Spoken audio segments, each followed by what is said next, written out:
Thank you, Sonia. And I'm just going to do a quick hello to everybody, if that keeps working. Just to say a quick hello, so you can put a face to a name and see some nice pictures of Venice behind me. I'm going to turn off my just leave us on audio, partly because of bandwidth. I know it's sometimes difficult for people to keep seeing with audio. Also, if you listen to the last webinar that we did from John Hayward, and I can see John's on the participant list, so hi there, John. I think he was talking about virtual action learning and the power of just audio. So yeah, there's an excuse to take myself off video. Nothing to do with children coming in behind me or anything like that, with like that viral video a few months ago. Although that will be a theme, as you will see. So yeah, this session is entitled "Resilience in the Workplace: An Undervalued Asset."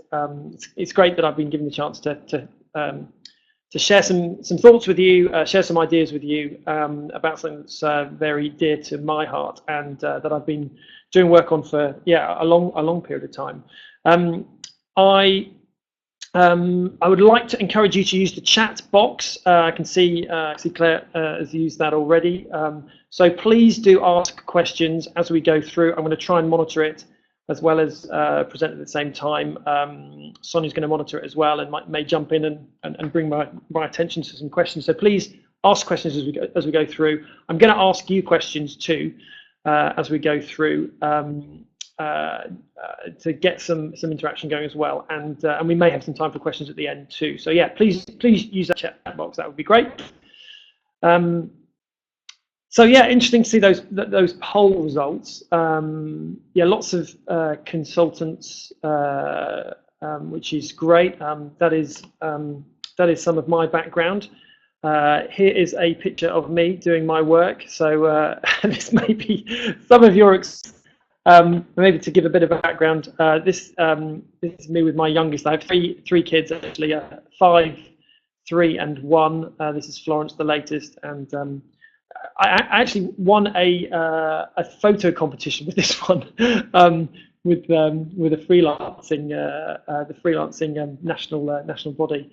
Hashtag selfie employed, it was called. So yeah, that's often how I find myself working.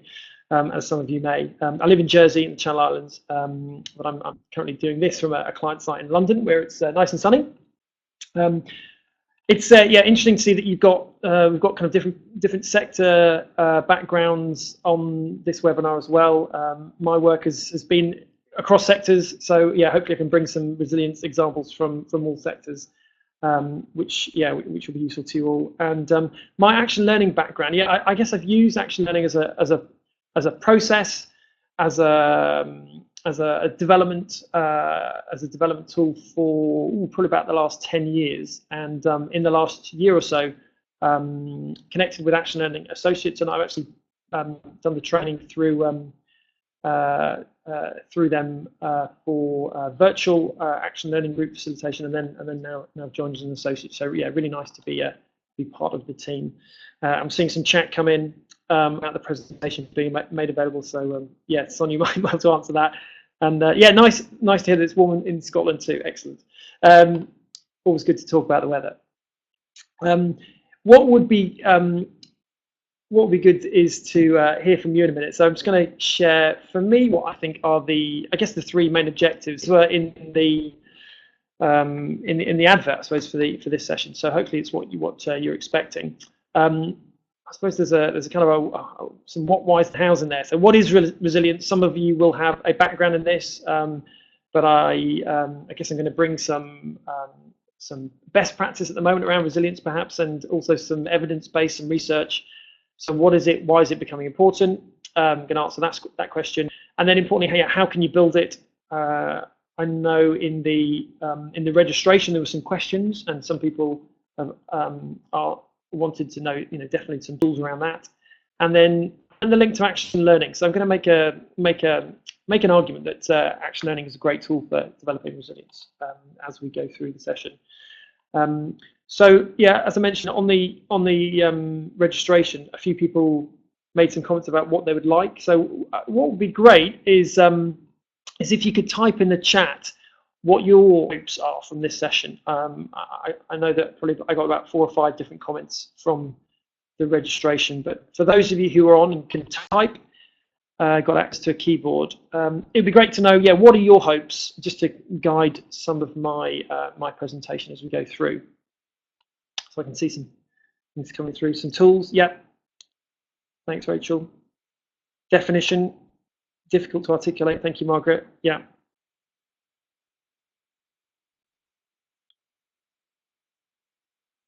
Somebody previously asked for resilience through change. I guess that's a key need now.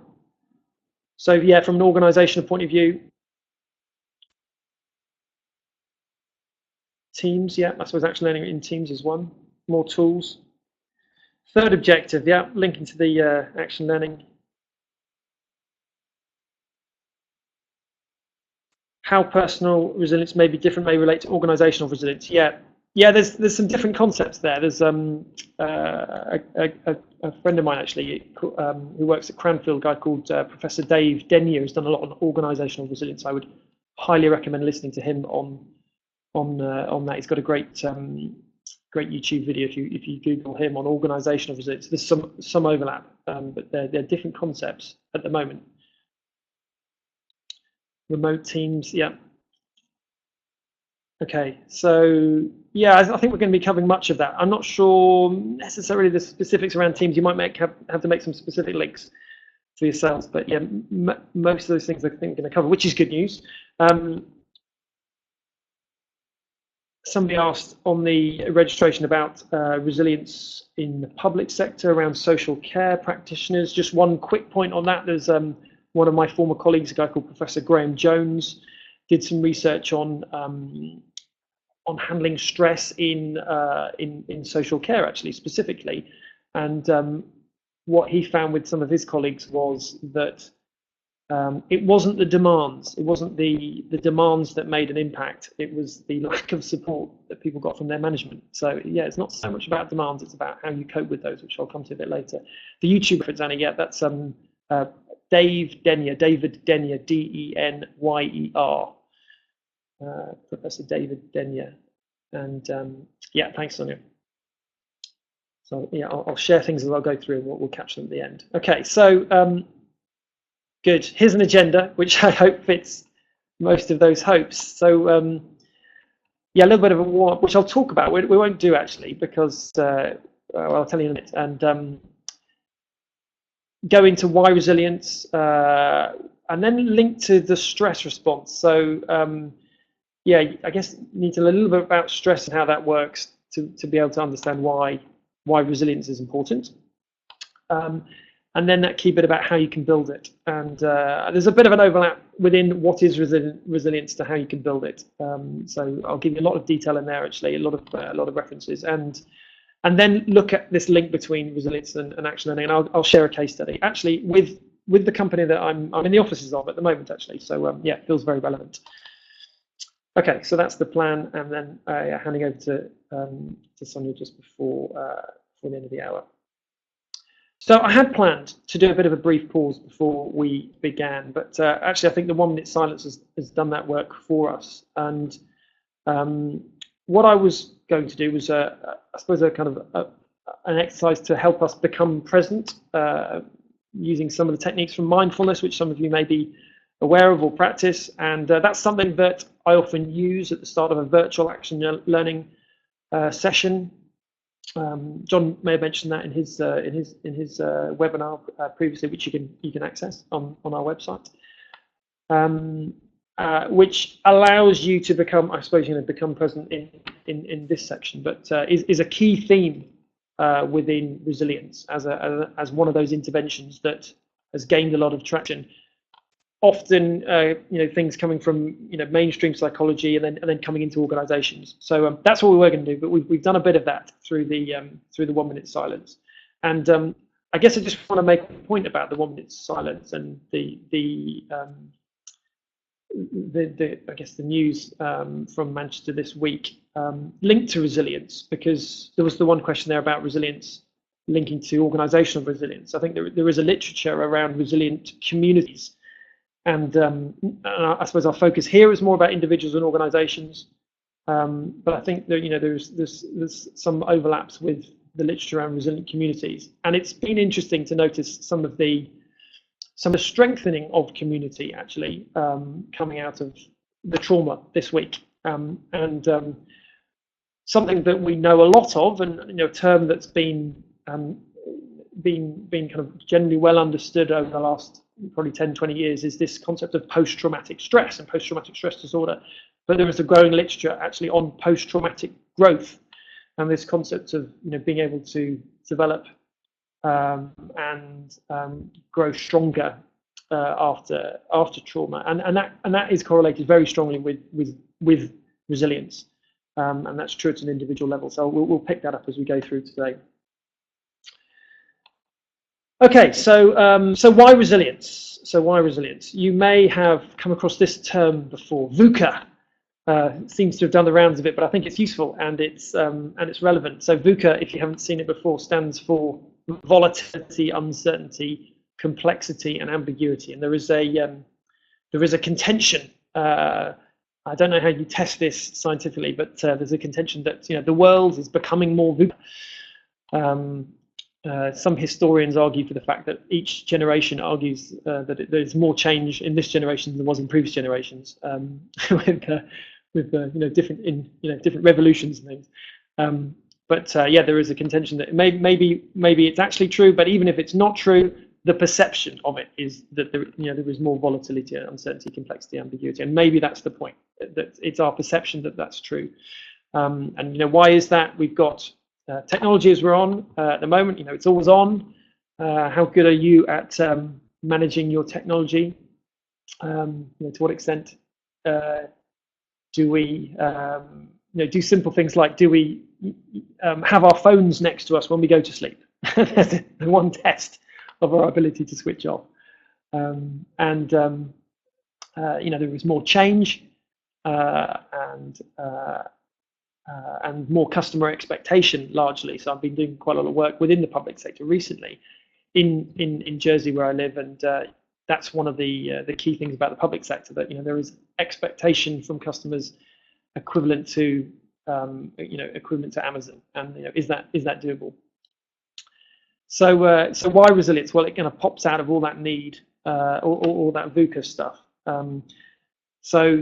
The level of the stress problem, you could say, is increasing. So one statistic from last year is that in the UK, and I know most of you on the call are from on the webinar from the UK, so I guess this is relevant to us. 131 million working days were lost to sickness absence last year. 131 million. So it's about 6.3 days per person annum. So there's a lot of days just on sickness absence as a consequence of well-being, as a consequence perhaps of resilience being chipped away. So it is a big issue at the moment, and there are quite a lot of statistics to say that that's on the increase. One piece of research suggested that year on year that's increased since 2013. The public sector is usually measures worse on those sickness absence rates, and ironically, it's the public health actually that measures the worst in the public sector of all sectors. So you may have some experience of that. And obviously, those are just absence, direct costs of that for overtime, for temporary staff, and those kind of things. But if you measure direct costs of that, like customer satisfaction, customer service, missed opportunities, there's a significant issue there. So I won't labour it too much, but I guess there is a good case for increasing resilience, and we'll touch on how that's happening, how companies are responding to that later. Okay, so let's move into this concept of the stress response. If I was in front of you and had a flip chart, this is what I would be drawing on the flip chart for you right now. So this is a simplified model of many frameworks out there about what happens when we feel stress. So I guess if you apply this to your life as you're listening to me, that might bring it to life. So we have demands all around us. We have increasing demands, the VUCA demands, to do with workload, to do with technology. all kinds of stuff, maybe environmental demands as well, to do with commuting and those kind of things. So increasing demands, they're all around us. And we can choose to see those demands, and in the middle there you can see threat as a threat or as an opportunity. So we appraise them. So cognitively, we take on those demands and we say, okay, to what extent am I going to see that as a threat or as an opportunity? And as humans, we've evolved actually to be slightly wary and on the threat side. So we'll respond as if we're on the the kind of the savannah and we've heard a twig, and we'll respond negatively just in case, because it might be a bird, or it might be a woolly mammoth chasing us. So we've generally been programmed through evolution to notice threats more than opportunities. So in everyday life, we get an email and we usually see that as a threat, and our body can't distinguish between whether it's a threat to our existence or just a threat to our ego anymore. So all the way through the day, we're probably being physiologically programmed to have hormonal jumps and stresses as we see things as threats, and those pop out as symptoms. So there are all kinds of different symptoms from the stress response that you might notice in yourself or in others. So just as an example, you can access this is something you can get online, which is one measure of stress. So the Calgary symptoms of stress. I've used this with some clients recently to give them a sense of to what extent they are stressed. So as you can see there, there's various physical, psychological, behavioural responses, and here's a list from those. So have a look through that list. If you feel like this is a forum where you want to share which are your common ones, please do. But I guess if I look through that list, what would my symptoms of stress be? I certainly would go with aches and pains in physical. Definitely get back, kind of tight back, neck. Things like dry skin probably. My wife would definitely say irritability under emotional, and probably loss of sense of humour. I think that's probably what the feedback I'd get. So each of us will be individual on these, but ultimately these are the symptoms that pop out of a stress response. So the question for us is, how do we manage that? And that's where we come to this idea of resilience. So for those of you who are looking for definitions, here is one. There are a few out there. This comes from the American Psychological Association. If you go on their website, actually, there's some great resources on there about resilience, some good overviews, and I'll share a few of them here. So one of their definitions is that resilience is the process of adapting well in the face of threats or significant sources of stress. So you can see how that relates to the stress response model, and it means bouncing back from difficult experiences. Nice little metaphor. Can play to my tennis background there. So there's this concept of to what extent are you able to bounce back, and if you go into the resilience literature, or if you know a bit about it, you'll see this concept of bouncing back, and someone's even coined a phrase about bounce back ability, which is somewhat stuck. In terms of a resource, Kate, good point. Bouncing back better. I'll mention something about that in a minute. So a good resource on this is the Chartered Institute of Professional Development, CIPD. Their podcast, they've got a podcast on resilience, which is a nice introduction as well. So I'd point towards that if you wanted more information. And the bouncing back metaphor, to your point, your chat point there, Kate, has been critiqued recently. So Lady Jenny Campbell talks about actually bouncing back better, to your point. So she has some nice language around break down, break even, and then break through, which is quite nice, isn't it? So it's almost kind of the ball bounces even higher than from where it started. So break down, break even, and break through. So that I think plays probably to the concept of learning, and obviously maybe to our points here about action learning. So that is what resilience is in a nutshell. There are there are other flavors of this, but that's it's one definition that is a good general definition that I would play too. When you look at the literature on this, there are a number of people who've done recent research on it. So one of those areas is from that I'd recommend is from now I don't know whether this is Southwick or Southwick and Chamey. So they've done a fair amount of research on this, looking at people who have gone through significant stress, and so people who've been prisoners of war, or people who've been in wars, or have been victims of some kind of assault or some disasters. So quite significant stresses, not necessarily everyday stresses.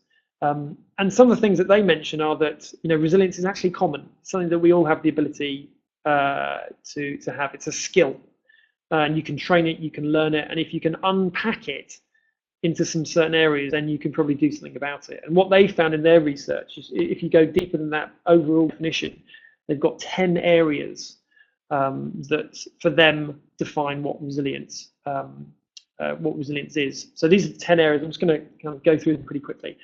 The bit on the left-hand side, signature strengths, kind of plays across all of them, they contend. So essentially do what you're good at. Focus on what you're good at. Do what you're focus on your competences. And for those of you who know the literature on self-determination theory, motivation theories, we've watched Dan Pink and his TED talk or read his book on Drive. You'll recognize competence. Focusing on your competencies is a key thing. Having resilient role models. So I guess a question for you as you're listening. So do you have a resilient role model? Who would that be? For me, I've got a few. One would be from tennis. Arthur Ashe, you may remember Arthur Ashe won Wimbledon in 1975, was one of the kind of breakthrough black athletes, American, just with that context, you can imagine all the things that he had to come through to be a high-class athlete. And then later in life, had heart surgery, which was a tough thing, which he came through, but then also contracted AIDS through a bad blood transfusion, and then came through that with significant grace. So for me, Arthur Ashe, I've read pretty much all of his autobiographies, he'd be a resilience role model. So moral compass and spirituality. There's some interesting bits there that they found with these groups of people, that that focus helped develop resilience. So I'm personally, I'm an atheist, but it's more about the spirituality aspect for me. And there's an interesting link actually to Action Learning for those of you that know the background and the history with Reg Evans, who was a Quaker. I think within Action Learning there's this concept of having the ideas within us to do this, and having maybe a compass within us. So I don't know if I'm stretching the link too far, but I think there's some of that in Action Learning. Cognitive appraisal. Cognitive appraisal, it's a very psychological way of saying you just need to see things in a slightly different way. So seeing that threat and opportunity and appraising it differently, reframing failure and stress as actually essential for growth. So if you are currently feeling quite stressed, recognize that we need that. Sometimes we need that to thrive. I heard a great story about this a few weeks ago, where in one of the big kind of modern cities in Asia, I can't remember where it was, Hong Kong maybe, or Singapore, they'd created this incredible botanical garden with huge trees, and it was in this kind of wonderful kind of glass dome. And what they found was, after a few weeks, the trees weren't thriving, and some of them weren't growing as well as they could do, and some of them were dying. And someone noticed when they went in that everything was very still, and they realised that there's no wind inside this dome, and so they created kind of some air vent. They created kind of some stress of the trees blowing in the wind. And I thought it was quite a nice metaphor for the fact that we do need stresses in our lives. There is a concept called eustress, EUSTRESS, which is the positive aspects of stress. So talked about exercise in that model there. We do need to put ourselves under stress to then recover better. I guess the bouncing back.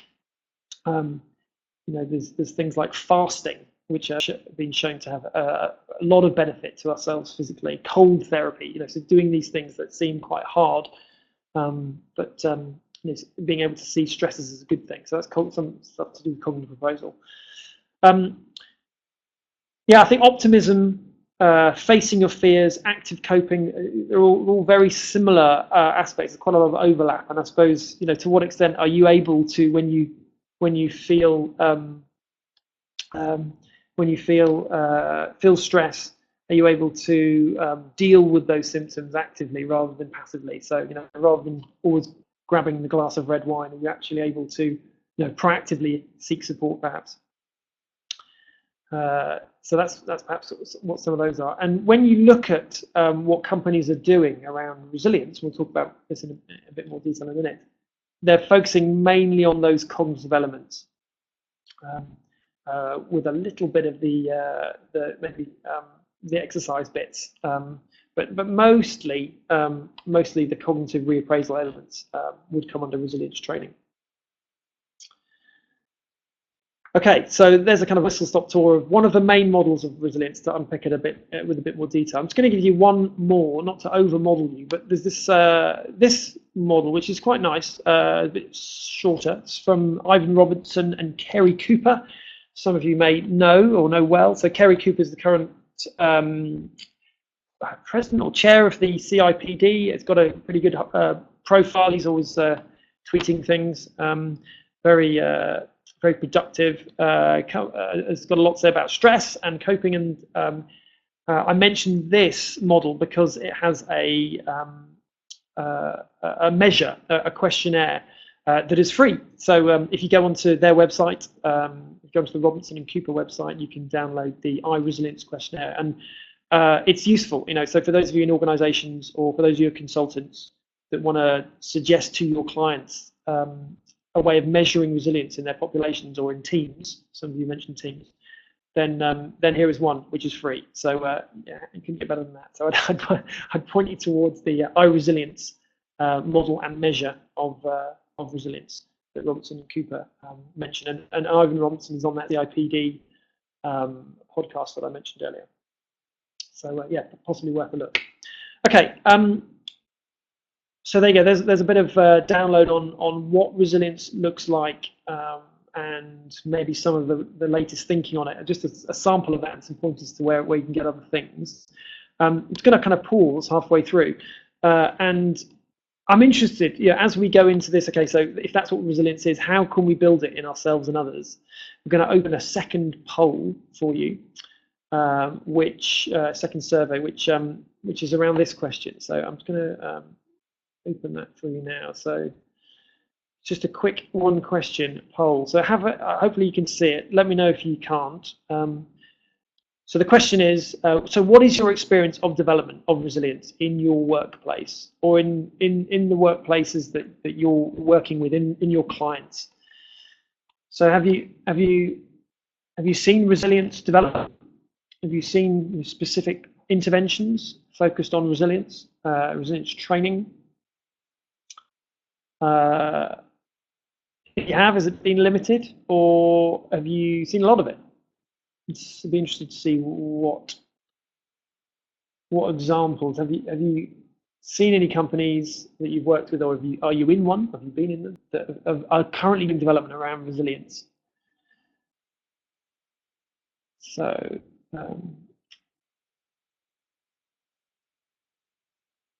just give you a moment to fill that poll in.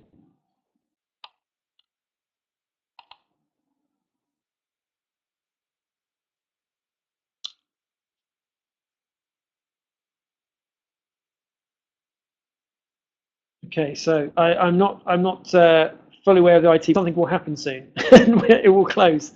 There we go. Cracking. Small bit of stress on my part to see what happened there. Okay, so pretty even split there. Apart from some few people have been very experienced, have seen a lot of development around this, but other than that, no experience, a third, limited experience, a third, and some experience, a third. Okay, so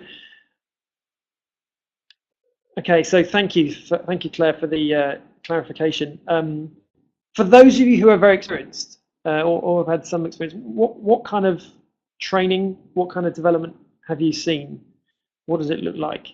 Is it courses? Is it I don't know? Is it free massage? What is the intervention? Be interesting to share amongst this group what you've seen. So just give you a moment to type. I can see there's a few people typing. So Claire, I'm just reading your answer there. So coaching specifically as an intervention or coaching style in action learning. Great. Yeah.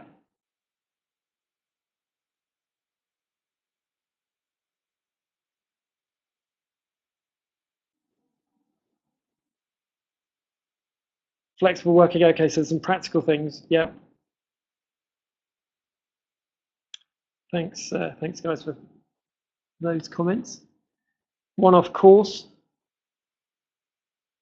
So mindfulness. Yeah. Thank you. Nature connection. Yep. Yeah, there's quite a bit of research on. We feel a lot more well when we get outside and connect with nature. Not surprisingly.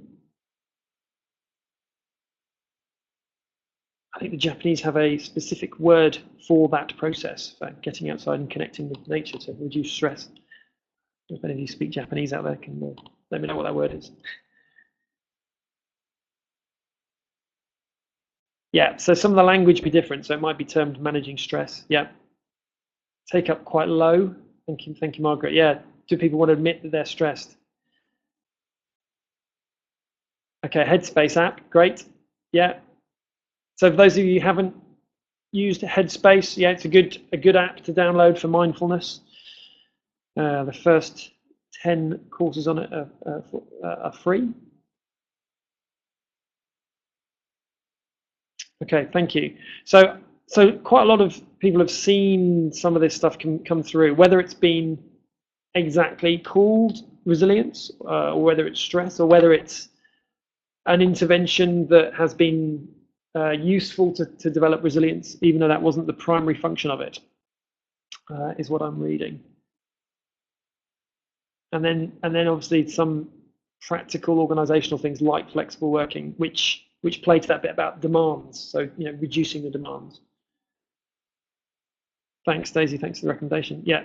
Please do weigh in with recommendations as well on this chat. That's great.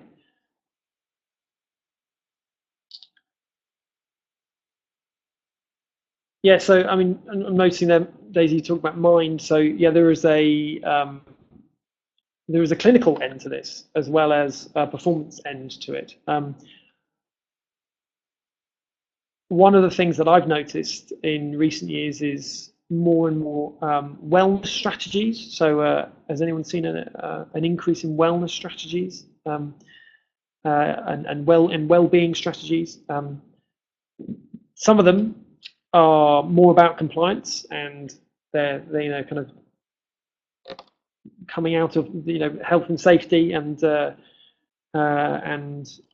their worst, I suppose, they're just some of the basic stuff, which it's a good thing, which which helps people once they are stressed. But some of the better ones are a bit more proactive and may link to performance and to resilience. Okay, thank you. That's useful to see, and yeah, please do keep commenting if that's useful on what you've seen as I go through the next couple of slides. So, just a kind of quick case study on this. The retail sector has has taken this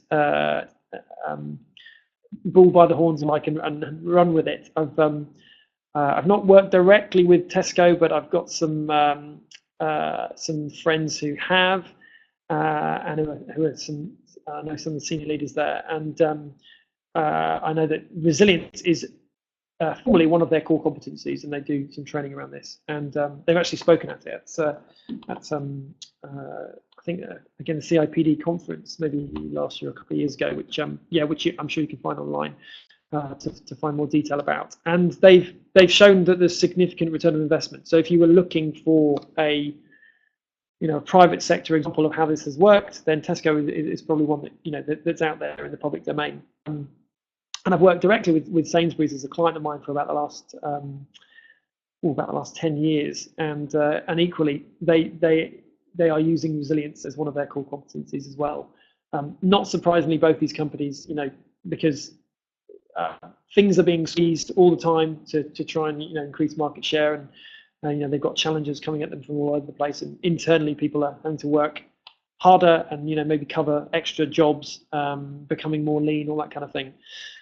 So there's significant awareness of resilience, and one of those ways that they use resilience, which is quite interesting, is by using some technology. So I don't know how many of you are aware of heart math and their M-Wave technology. So if you're interested in some kind of personal development around technology use for resilience, and this something you could use with clients one-to-one or in organizations, I would highly recommend that. I use that for myself for just for general well-being, but also for sport. So check out math. I've been trained in that as a heart math facilitator, and it's really good stuff. I'd highly recommend it. You basically get a view, as that slide shows you, a graph of what's going on in your head and in your heart to do with your heart rate variability,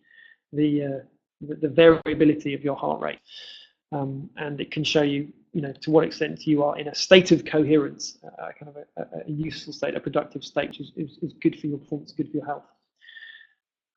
Thanks Vicky. Yeah, that's good to see too. So so there's some examples from retail sector.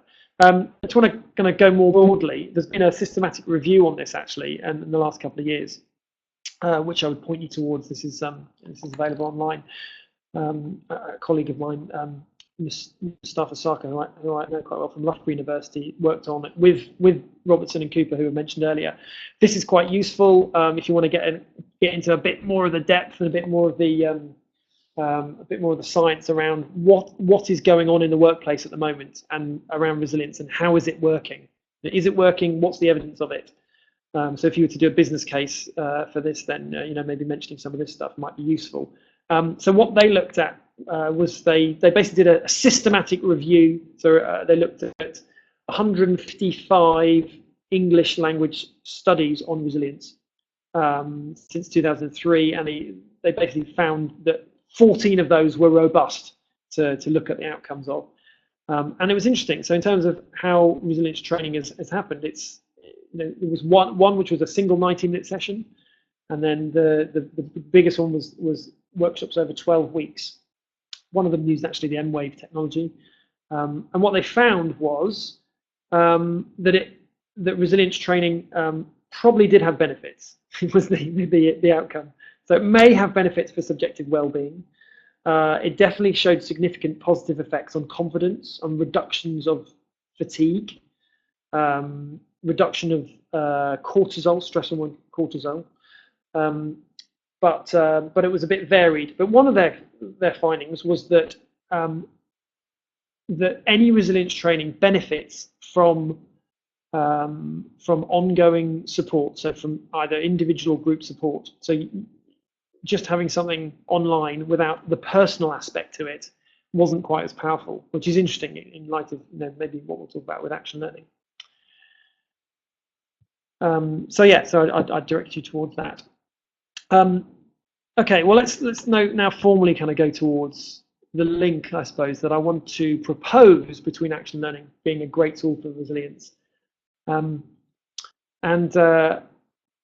I guess I'm making this point based on what action learning is. So most of you have a sense of that from the poll earlier, but just as kind of an overview, you recognize this as Kolb's learning cycle. And I think the key aspects of action learning, what do they do for us? They give us the opportunity to reflect around what we've done, what our experience has been. They give us the opportunity to kind of make sense of that and create generalizations. They give us the opportunity to create actions and plan things better, maybe actually take an action rather than not taking an action. So they do those things, but also more broadly, they connect us. They give us think action learning gives us a great opportunity to connect to people. And when we look at resilience, we look at what is the primary benefit of resilience. And there is this quote from the American Psychological Association, which you can read, which says, many studies show the primary factor in resilience is having supportive relationships. So I think that's one of the things that's been missing from many of the resilience training interventions that I've seen and I've read about through the systematic review, is that they focus more on the individual and more on the cognitive appraisal aspect and less on the relational aspect. And if resilience is built more by the relational aspect, then we need to include that. We need to include that much more. So if you think of the model I showed you earlier around resilience, the bit about social support in there comes out the most as the biggest predictor of resilience, social support. And then when you look at some of the guidelines, for example, with the APA, the American Psychological Association, and I've labeled a few here. So they talk about 10 ways to build resilience. And you look through them, and I kind of map them. I think they all pretty much could be kicked off by action learning, which isn't always the case with individual resilience training. I think coaching probably would do a good job as well, but it's just cognitive appraisal stuff, mindfulness. I think that does a good job, but doesn't do enough. And the one thing that I think probably action learning doesn't quite tick off is the physical aspect. So the taking care of yourself physically, or the exercise element. So I don't know if any of you had experience of I don't know, a walking action learning group. Maybe that's the ultimate in terms of resilience training. So yeah, I'd be interested to know if anyone's added that element into action learning. So when I look on the website, the Action Learning Associates website, and you look at our case studies, and you just pick out some quotes from people. Great, thank you, Annie. You're there already. Excellent. So you're ticking that final box too. Wonderful. So yeah, I can see a few comments coming in about that last point about exercise. Yeah, when you look at the quotes, and you will have received quotes from the benefits of action learning. They're all about resilience. They're all about those things that are linked to resilience. So just a selection up here. So help me sit back, assess, self-critique, and have confidence in my action planning. So confidence. More confident that the issues I face can be solved. Given my manager confidence in how I handled a recent situation. Help me review situations from a number of different perspectives. So there you go. So there's the cognitive appraisal bit, possibly. Reevaluate your way of dealing with things and how you move forward. I learned a lot. I'm a more reflective leader, and I've strengthened networks and relationships with other people in this field. So there you go. Social support. That's kind of comes through in that one. Yeah, homeworking may have a decrease in that. Yeah, so might reduce resilience. Thanks, Vicky. So there you go. So I think kind of a key point that I'm trying to make here is that when you look at what builds resilience and you look at what action learning offers, I think it does more than the current resilience training that is offered out there, which is why I would advocate for it, and why I am beginning to do that actually in some of the work that I'm doing. So just to give you one kind of short case study to kind of finish my piece, to kind of make sense of it. So it's actually with this organisation that I am in the offices of. So they're global. They work as a consultancy to the pharmaceutical industry. They've got various different offices around the world, and they've gone through a recent period of stress as an organisation, and that's trickled down into quite a lot of stress for individuals. So the reason I was contracted to do the work was more around leadership development, and supporting leaders through transitions to step up, actually, to become leaders of the organisation. But as it's worked out, it has become an intervention around supporting them through stressful times and building their resilience, maintaining their resilience, and some of the outcomes of that are linked to retention, actually, and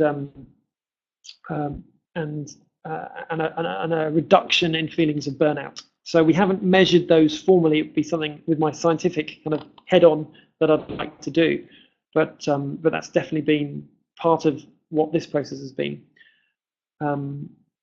So action learning, a relational activity, has proven to be very helpful for people in managing their own stress through this process. And we've done it face-to-face, and we've done it virtually, obviously with the multi-office location, the global nature of the organisation. It's given us an opportunity to use virtual action learning for that process. Great. So I'm looking at some of the chat there. Forest bathing, excellent. Thank you. Wonderful. That was the thing I was talking about.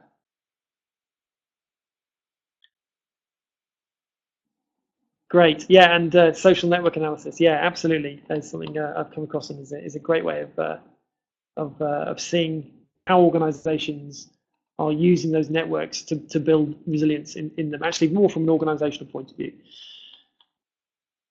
So I guess my core point there is about action learning being a relational activity that can support resilience, but in doing so can also do all the other things that current resilience training does around the cognitive elements, the emotional elements too.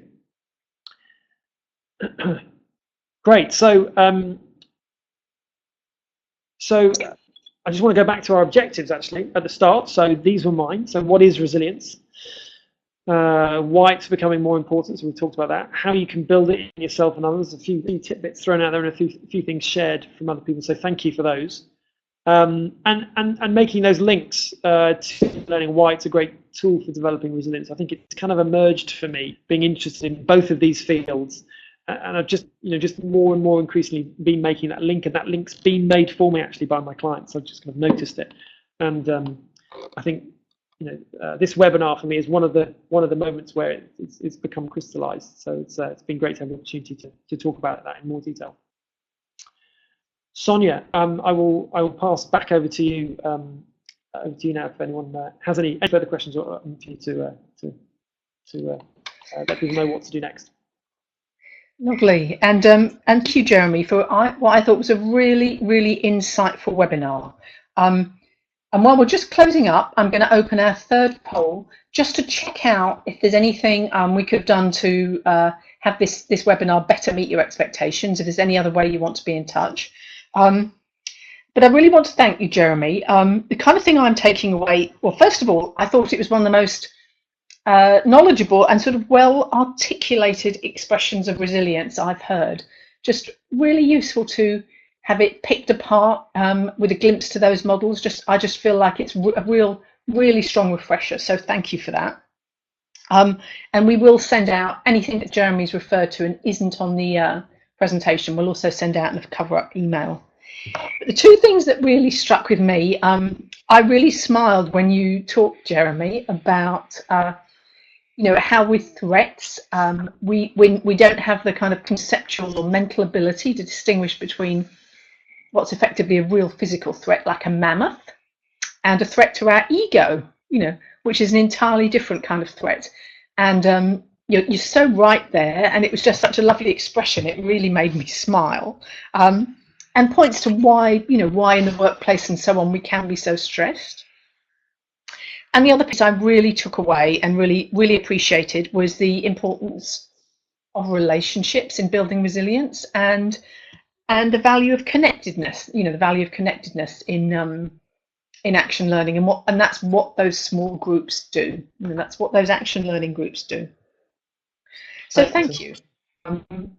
Now there's just like 5 minutes. If people have got any more questions, we're seeing lots of comments, lots of appreciation there, Jeremy. If people have got outstanding questions, we'll take them. If you've got, if as you sign off, you've got other questions, you start to think about what's happened as we started Manchester, other things arise for you, we'd be really happy to, Jeremy or myself, to have conversations or email or whatever to follow up and talk about resilience in the workplace. And I think I'm waiting for the poll. I don't know where it's got, how much we've got yet. I don't know how many when we do the poll, we can't tell ourselves, Jeremy and I, how many people have done it. So I'm going to leave it there for a moment. And actually, maybe what I'll do is move to the last slide. Jeremy, I don't think I've got, oh, thank you. Yes, thank you. So I'm going to let the poll go. Keep keep the poll going, I think. But just to say, yeah, we would be really happy to talk further about any aspect of this, about resilience, whether it's, you know, in small groups, in the workplace, you know, overall organizational resilience, which Jeremy only got a moment to allude to. If you want to know specifically more about developing resilience through action learning, we run a number of courses, both in-house and open programs, for those of you who are consultants and might be thinking like that. And we also work virtually and we work face-to-face. So the links are here. So feel free to be in touch or follow that up, and we'll send all this material out. And if we go back to the survey, Jeremy. Okay, now I think people are still voting. So so we're going to get some really quick feedback. Mostly people are saying, of the people who did reply, roughly, well, you can see it, 60% of people replied, 59% saying it did meet your expectations. Some people are going to really implement things. And some people want us to be back in touch. So thank you very much. Thank you for your time today. It feels like a really significant day, given that we did start with a moment's silence, given what's happening in the world. And I really appreciate the work and everyone's involvement and engagement. So thank you, Jeremy. And on that note, I don't think we're getting any. No, we're not getting any more questions. And it does look like the survey wasn't absolutely robust in that some people couldn't get it. So I am sorry about that. We do webinars regularly, so we will check our technology and our systems, the systems of the platform we use, and provide feedback, because that's not ideal. So thank you for letting us know, because you've let us know we can act on it. And otherwise, we'll be really happy to be in touch. We'll send everybody the presentation and the information that Jeremy referred to. So thank you. Thank you all. And on that note, we're going to close. I'm really pleased it was useful. It was certainly useful for me. And it's great to hear Jeremy's voice. So thank you all, and goodbye.